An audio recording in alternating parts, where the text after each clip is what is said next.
Stories That Matter. The journey of life from birth to death is an extraordinary trip, sometimes filled with great joy and excitement, but at other times filled with pain, sorrow, and disappointment. Stories That Matter shares both extremes with you. Sometimes our stories will make you feel very happy, but the journey of life is not all happiness. Other times, the journey of life will make you feel sad, for all of us have experienced both extremes. Stories That Matter will begin right after the break with a story that will touch your heart in the journey of life. Welcome to Stories That Matter. I'm your host, Doug Thompson, with my special guest, DrKen Canfield. Doctor, thank you so much for being here. Doug, you're welcome, and my privilege. Tell me a little about yourself, you and your family. Well, I'm a native Kansan, 6th generation. I love the heartland. I think out of the heartland, there's going to be an awakening that's going to impact America, and we'll talk about it today. But married to my wife, Dee, 41 years. We have 5 children and 10 grandchildren. Oh, that's awesome. Oh, it is awesome. And so we're delighted just to be here in the heartland, believing that this grandparenting awakening is going to have an impact on families, communities, and churches. You know, I love being a grandparent now. I'm a grandparent. We have 3 grandkids. I love being the grandparent in this because I'm really a fun guy. I bet my so. kids, you know, it's my story. But my kids would say, well, yeah, he probably most of the time when he isn't working all the time, why he's a fun guy. But with the grandkids, they think, oh, Papa's silly. He's just silly, because I'll get down on the floor and I'll roll with them. And my little Brooklyn, why she'll be with her dad at church doing the ushering part at the door, and I may come in and tackle her and we'll roll across the floor. Church? Yeah, what do you do? Yeah, well, I mean, you know, she just thinks that's the way Papa's ought to be. Papa's ought to be. And so that I way. enjoy it. I imagine you're like that with the kids. Very much. And you know, that contrast is really good because this is what grandfathers bring. Grandfathers bring a unique dimension to the whole grandparenting and family system. And this laughter and silliness distinguishes them. Also with that commitment to work, the work ethic, the grandfather really sets a precedent, and patriotism.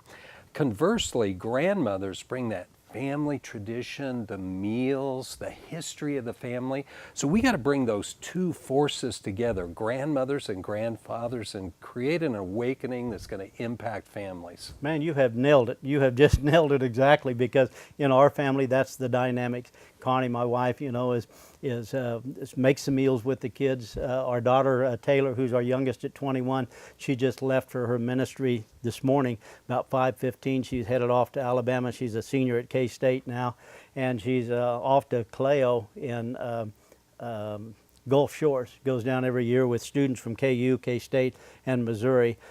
This year's the biggest class of about 400.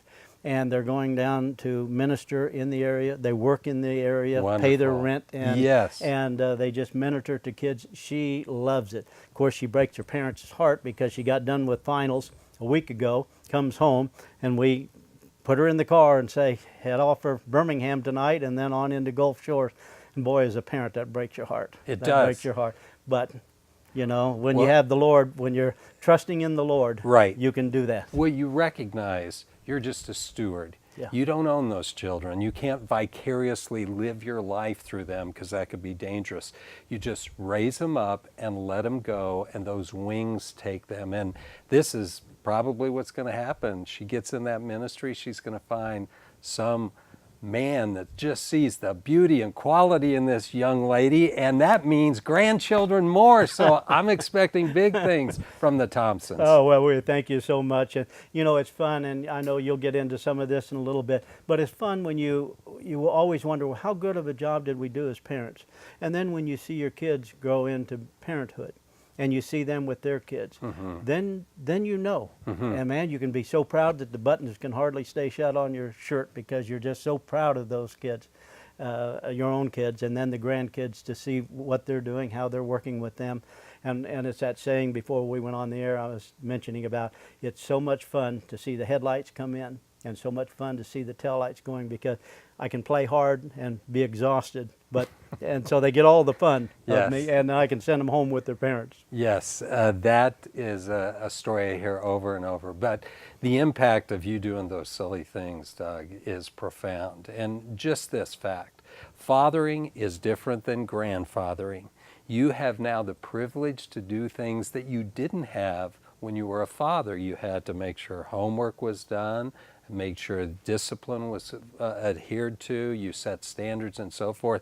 Now with those granddaughters and grandson, you can just open Pandora's box. And this is why it's so important. For those parents that are listening, the best thing that you can do in your family system to build what I call solidarity is expose them to their grandparents, because they get a different sort of love and connection and model of life, and they will thrive if they get that. So make those trips, do whatever is necessary to make sure that grandparenting connection is made. It's a win for both. It brings life to the young and it invigorates the old. Oh, man, you've got it nailed pretty well. This is just fantastic. I'm looking forward to this, because when we come back from break, I want to talk about a magazine and the direction that you're taking that magazine and why you have it and everything that you and your wife have going with this, because it's just great. You stay tuned. You're going to enjoy this segment coming up.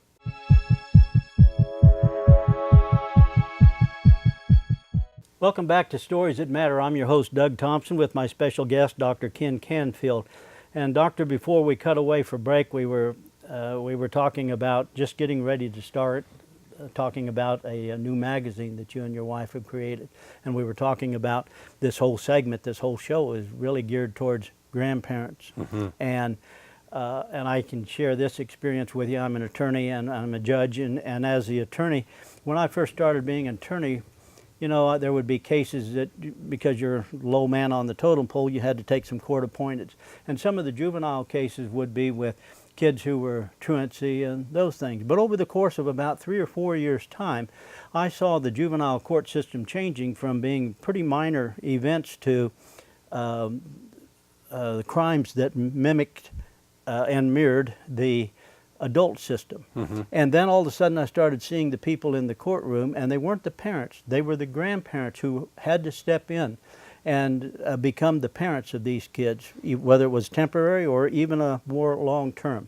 Is that something that you have seen in your research for this? Absolutely. You look at the national demographics, and 2.4 million grandparents are raising full-time over 7.5 million children under the age of 18. This is huge. Every community, small or large, has this. Now think of yourself if you had to leave the grandparenting role full of fun and invigoration and then go back to taking care of homework, discipline, setting standards, rewards and so forth. It would exhaust you. Our hats are off. I am nominating for the Congressional Heavenly Medal of Honor grandparents who have done that, because those are real winners. They need to make sure that self-care, they're getting what they need, but also as they get in there and do the work, they're making changes that are just incredible. And one quick story.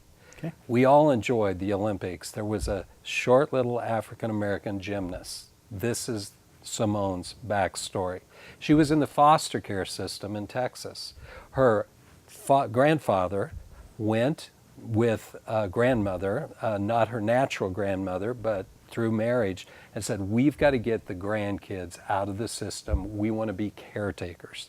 They went through the process, and they took this young, vivacious little girl, and they did what parents did. Now, it kept them young, but it also kept them weary. No one knew that the world would behold the power of grandparenting as they redeemed a child that could have been a statistic. Just think of that.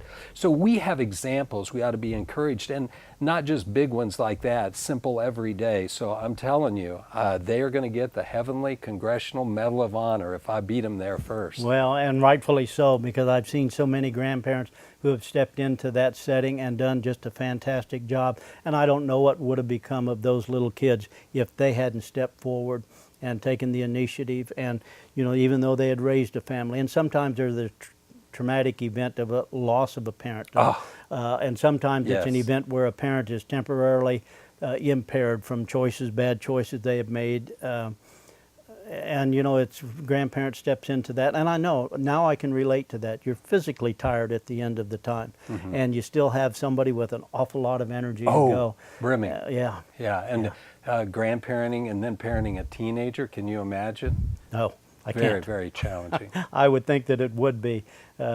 But by the same token, you have a wonderful opportunity to be able to step in and change a life. You got it. And that begins, and family needs to return to that solidarity and strength that the extended family provides. And I believe grandparents are doing yeoman service. Now, let's talk more natural. Okay. You may not be the custodial caretaker of your grandchildren, but what is your role? What should you be doing? And I've synthesized it to 5 components that will distinguish you, and I'm calling all grandparents to listen to this because it will make you a difference maker in your family system. The first is your heritage. The importance of bringing your personal history to the table. It may be the dinner table or it may be an outing, but telling those stories and letting them know the DNA which you have is just not biological. There is a history and story. This is why grandpa or granddad does this, and this is why grandmother does this. And getting that sense of heritage gives both dignity and destiny. Now, you don't want to unload the stuff that probably doesn't need to be told till they're of age. So don't, get ahead of the game. But there are those stories when you can share things that you learned between right and wrong, where you as a grandparent did wrong and you learned right from it. Those are powerful. They're not getting those in other places. We can't just send the moral, the spiritual, the values of our grandchildren off to somebody else to teach them. We have real life stories that will bring, both depth and understanding. Awesome. Awesome. Well, and the second is your example. Like it or not, these little eyes are just following you around wherever you go, and they're looking to see what you say, what you look at, your responses, whatever they are. So this example, and I can't think of anything better, Doug, than sticking for the long term. And this is what I mean. We've seen marriages collapse in unprecedented numbers. And I don't know your individual situation, but making sure the quality of your marriage, whether it's like me, 40-some years, you, how many years? 25. 25 years. Coming up on it. 50 years, 70 years. If you focus on the quality of your marriage, you don't think grandchildren are going to take note? I've surveyed over 800 adults, and they look back at their grandparents' influence. So they've been through the life process.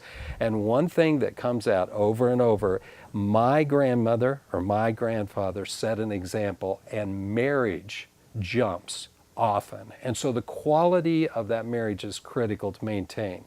Whether it's your first, second, or whatever, just make sure the quality of the marriage that you're in right now is the best it can be. Wow. You're right. The little eyes are watching, and every point that you have brought up is exactly right. Well, and I just think we need to be intentional about it. Now, the example piece, you just need to be mindful that they think your house or this place where you work is treasure land. They want to explore. Well, where'd this come from, or so forth? So, put things out that will bring about conversations. That's, again, the heritage piece. But the example, it's always, whether you're at church, whether you're driving and making sure everybody's seatbelts on, if you're in an interaction with their parents, and by the way, grandparents, the gateway to your grandchildren goes through your children. Right. You got it. You're right. Okay, so this example is so important. We're going to cut away, we're going to take a break, and we're going to be right back. You're watching Stories That Matter.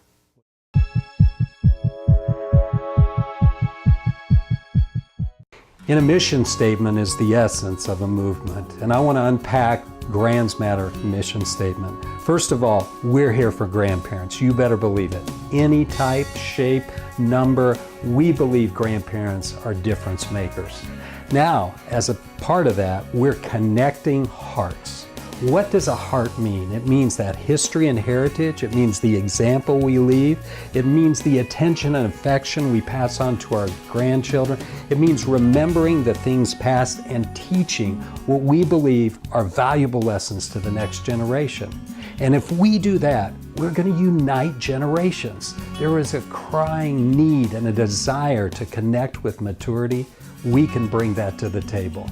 So as you move forward in that effort, count us as your friend and partner in being the best grandparents we can possibly be.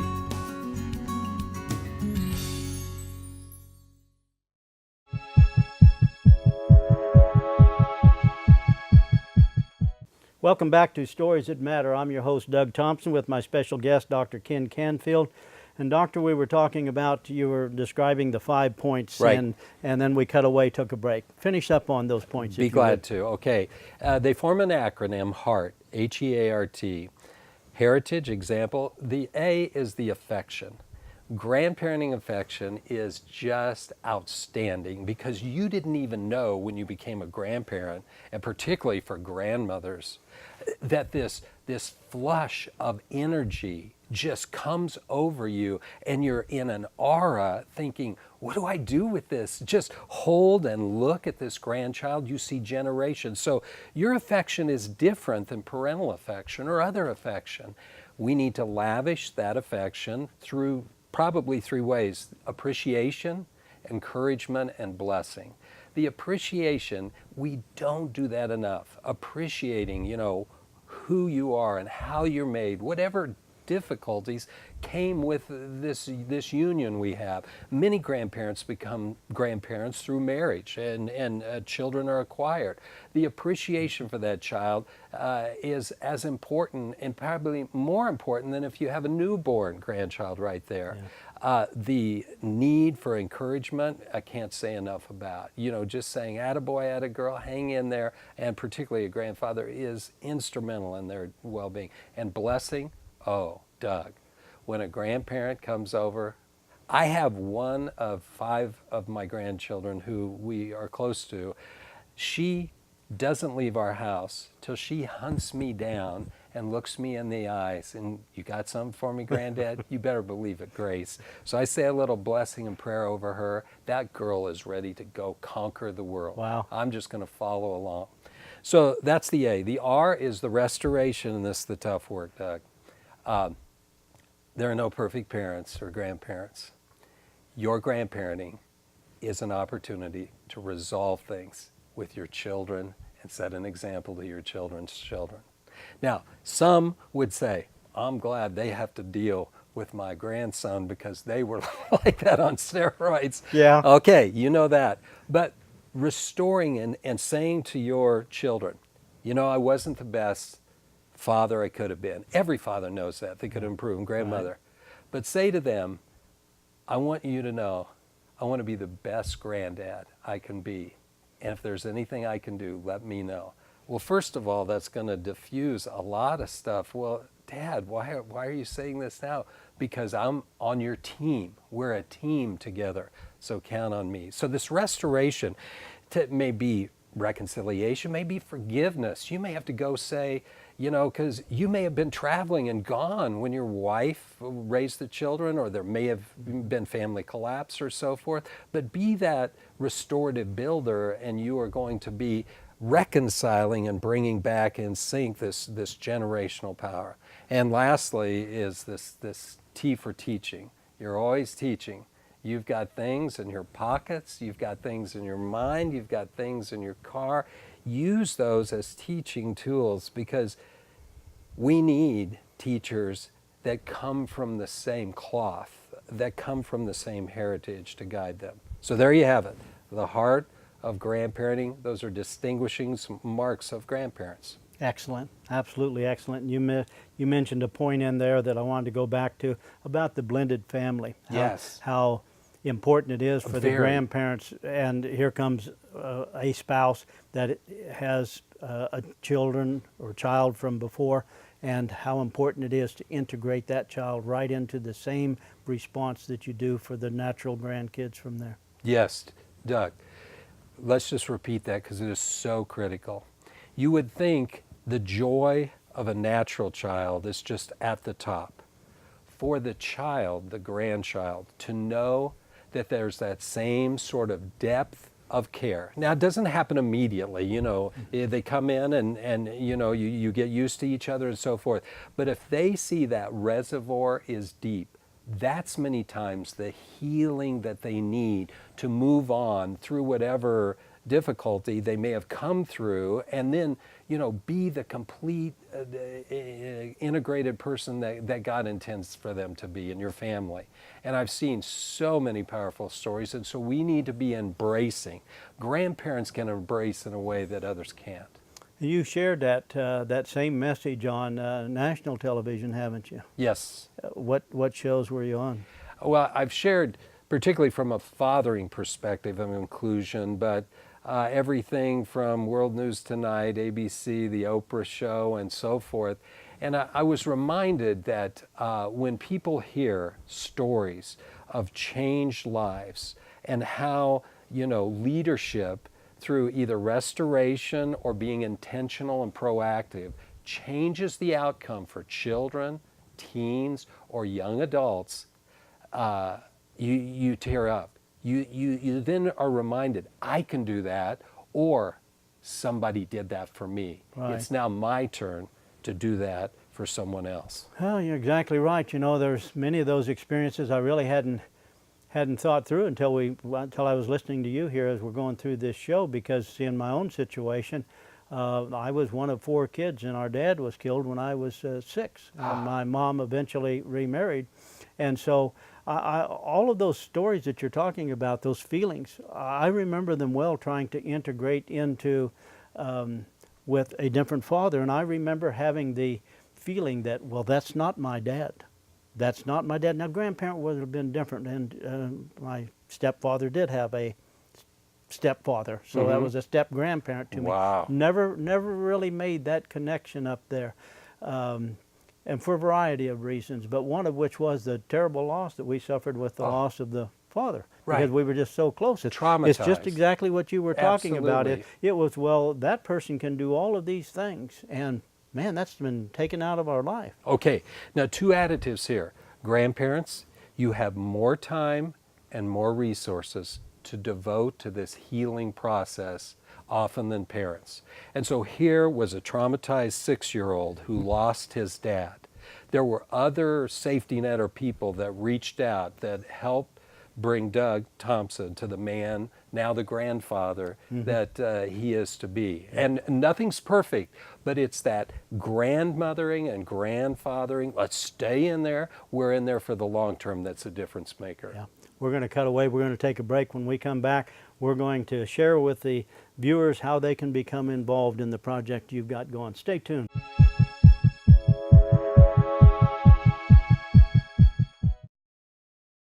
Welcome back to Stories That Matter. I'm your host, Doug Thompson, with my special guest, Dr. Ken Canfield. And if you've missed the first part of this, you watch for one of the reruns that are coming on and you'll be able to pick it up. But the good part is you will also be able to get the information of how you can become involved in the project that Dr. Canfield and his wife are doing. How does the viewer connect with the stories that you've been telling and connect with GrandsMatter? We have a whole host of resources. Get on the website, grandsmatter.org. We've started in the heart of America a nonprofit, the National Association for Grandparenting. We're going to take this to the east, the west, the north, and south. Awesome. We have 78 million grandparents in America. If we awaken the grandmothers and the grandfathers, because we know we're in a declining time, families need help. If we resource proactively those grandparents, we're going to have familial, community, and just huge change. So you can go join, you'll get the magazine for a minimal amount, and we will send you updates, briefs, and we're also going to be providing training online. Just awesome, awesome, absolutely awesome. All that information is on the screen right now, so you can connect and be a part of this. Hope you've enjoyed this show. Thank you, Dr. Canfield. You're welcome. Thanks for watching. See you next time. So as you move forward in that effort, count us as your friend and partner in being the best grandparents we can possibly be.